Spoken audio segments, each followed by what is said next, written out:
den der prøver at sige noget midt i maden glider ned. Jeg kan ikke. Glimt af et hus historie. Og jeg må sige til, hvis I ikke kan høre mig, så stiller jeg mig op på en stol, men jeg håber, det kommer. Glimt af et hus historie. Hist på vejen slår en buk, ligger der et hus og smukt. Huset lå der også dengang i 1976, det var 96, hvor jeg flyttede ind. Huset var allerede begyndt som værested og bofællesskab i 1994. Jeg trådte først mine spæde skridt i slutningen af det andet halvår, men det var først i kulturbyåret 1996, da jeg for alvor lærte det hvide hus at kende. Husets første leder var Mette Pedersen, som var sygeplejerske og ikke mere leder, end at det gjorde noget. Hun tog sit navn fast, og siden har navnet Mette været synonym med ledelse. Vores nuværende statsminister hedder således også Mette, og hun har dannet slagordet over alle midter. Lev Mette! Årene gik, og der kom hele 2 kvinder som hun ikke hed Mette. Men der var stadig varme og et følelsesmæssigt engagement. Den fjerde leder, en mand, og det skabte trods alt en forskel. Det var som om, der blev lyttet lidt mindre, og dagsordenen var mere at skære ned, end at bygge op. Især i den første Mettes-tid var der indtil flere originaler i medarbejderstaben. Det var som om, det var mere hjertet og entusiasme, som betød noget end den formelle uddannelse.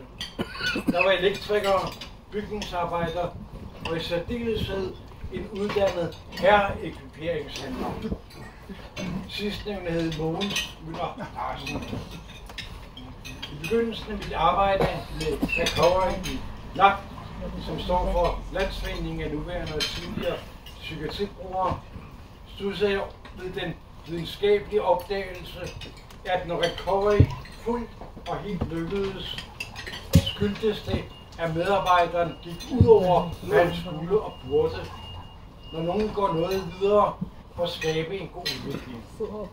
Det gjorde Mogens Møller, som også kunne være skarp og krævende. Han fik styrket min gamle interesse for jazz og fik personligt mig ind i den professionelle jazz- og journalistorganisation LASA, jazzmediemedarbejdernes sammenslutning. Det gjorde meget for min lyst til at skrive igen, og for min livslyst og lysten til at komme videre. Det engagement fra en medarbejder mødte jeg ikke siden. Mogens stødte endda på arbejdet, oppe i køkkenet, oppe i bofællesskabet, lige heroppe. Han er og bliver sammen. Virkelig idealister samles i ledelsen, og det går ned efter i medarbejderstaben. Man kan næsten se og mærke, hvordan en betydende og tilsyneladende idealist stiger i graderne og mere bliver biograf. Vi havde, og den er slut nu, en brugerbestyrelse for Hvide og Gule Hus. Jeg har siddet med i den i alle årene, og har i flere år været formand for brugerbestyrelsen for Sundhedscentret Hvide Hus. Det har desværre været mere af gavn end af navn. Omvendt, det har mere været af navn end af gavn. Det var sådan en væsentlig pointe. Jeg synes, at bestyrelsen og alle brugermedlemmerne har haft for lidt indflydelse på dagligdagen og fremtiden for Hvide Hus. Det er næsten som om ledelsen har haft det med demokrati, brugerindflydelse og selvbestemmelse, som Niels Hausgaard har det med vindmøller, atomkraftværker. Ja, selvfølgelig skal vi have det, men det skal ikke ligge her, men et andet sted langt væk. Det er synd og ærgerligt, hvor det har været en stor succes de fleste andre steder i Danmark. Det giver fornyelse, selvrespekt, medansvarlighed og følelsen af medarbejderskab.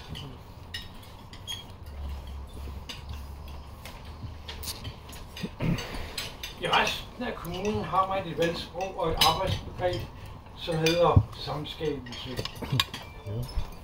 har vi også lidt i Det Hvide Hus. Madlavningen har nyt godt af brugerne og medlemmernes deltagelse. Jeg har selv lært at lave fiskeretter ved det. Det vil godt vidne lidt om, hvor gavnligt personligt og for fællesskabet samskabelse kan være. Jeg har det med samskabelse som den indiske statsmand Gandhi, da han blev spurgt om, hvad han mente om den vestlige civilisation. Han svarede, det ville være en god idé. Brugerbesøgelsens manglende indflydelse har gjort, at flere medlemmer har meldt sig ud og i øvrigt søgt andre græsgange. Flere har søgt indflydelse i LAP. På et tidspunkt har der endda siddet op til 6 medlemmer fra Gentofte i LAPs landsledelse. Ironisk nok har borgerne Gentofte derfor fået større indflydelse på psykiatrien på landsplan og i hele Danmark. Det, der hele tiden har fungeret bedst, er måske de gamle lokaler og maden. Det skabte en social sammenhæng og har samlet brugerne og medlemmerne til en sund og næringsfyldt mad. En gang var der også søndagsmiddag. Vi håbede engang, at der også blev åbent lørdag, men det blev der ikke, fordi selvom at weekenden efter erfaringsmæssigt ofte er det svært at komme igennem. En anden ting, der forsvandt med nyhedsbrevet, som en medarbejder stod for og redigerede. Det var et samlende punkt, som orienterede om nyt, og hvor der var plads til meninger, filmanmeldelse, digte, fotos, boganmeldelser, madopskrifter, personlige historier og andet, som gjorde folk klogere og blev løst af inspiration. Det lukkede, fordi arbejdet var for stort og for dyrt til at sætte medarbejdere til. Vi prøvede at få det til genopstå, da der er flere, der har lyst til at fotografere og tegne, og så mange andre interesser at fortælle om. Når jeg ser tilbage, har der været mange gode oplevelser og traditioner. Der har været havefesterne, udenlandsrejserne, hvor jeg har været blandt andet i Berlin og på rejse med flodpram i Amsterdams kanaler, påske- og pinsefrokosterne, julefrokosterne, hvor der i de gode år altid blev sunget Sylidua, Muffeliborg, Valen Valborg og Rabiu. Og i gamle dage, hvor borgmester Hans Toft altid kom forbi og gav hånd til alle.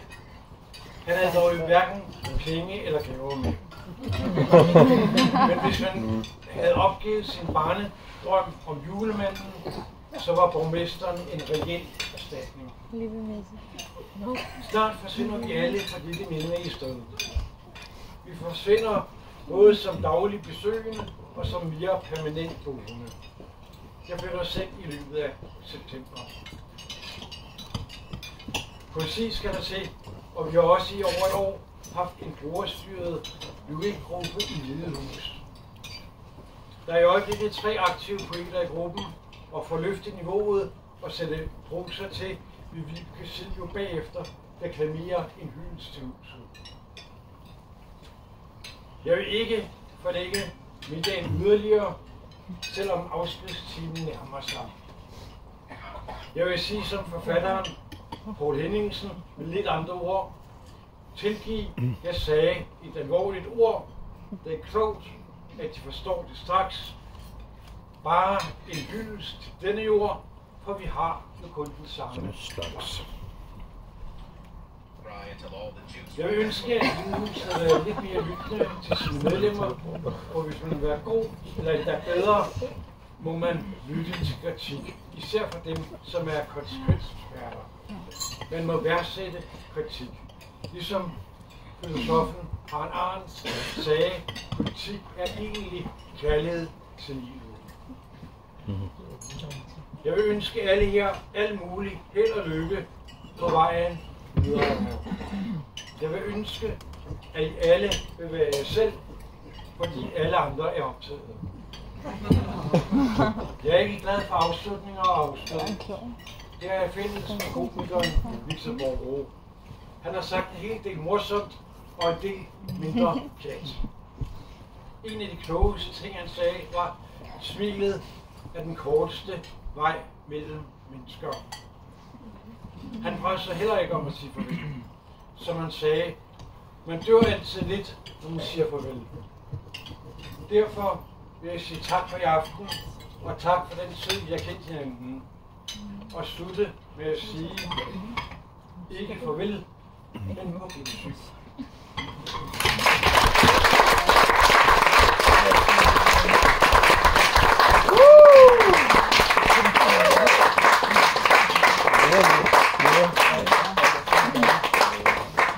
Jeg fejler mig lidt i korthed, fordi jeg kan ikke leve op til det der flotte store.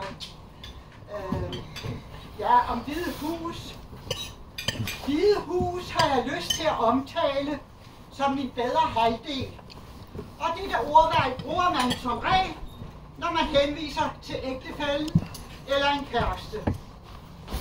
I Hvide Hus er der altid venlige mennesker, både medlemmer og personale, udgør i stemning og hjælpsomhed, som minder om dagligdagen i Peter Plys. Mange idéer til et større selvværd, om ikke recovery, så en bedre livskvalitet. Vi har forsøgt med motion, nageakupunktur og mange andre gode tiltag. Og nu må vi vinke farvel til det alt sammen.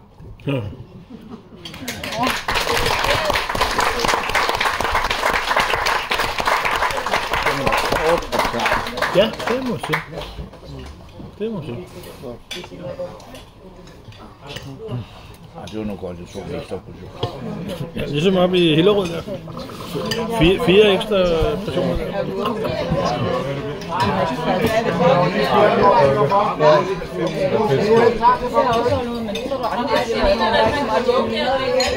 Det er sikkert et sjov, det her musical er afstedkommet. Jeg ved ikke, hvor meget du blev mærke i det, men... Nå, når vi skulle bestille det der? Ja.